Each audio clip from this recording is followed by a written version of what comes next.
নমস্কার, আমি শুভম। ধর্মতত্ত্ব উইথ শুভমে আপনাদের স্বাগত।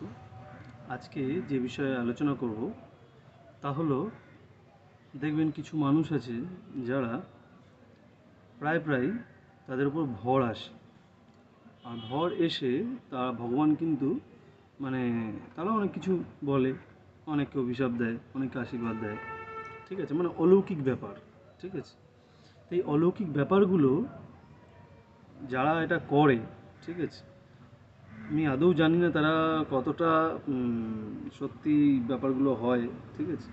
কেননা বিশেষ করে আমি অলৌকিক যে ব্যাপারগুলো আছে তাতে আমি বিশ্বাস করি না, ঠিক আছে, প্রথমেই বলে দিচ্ছি।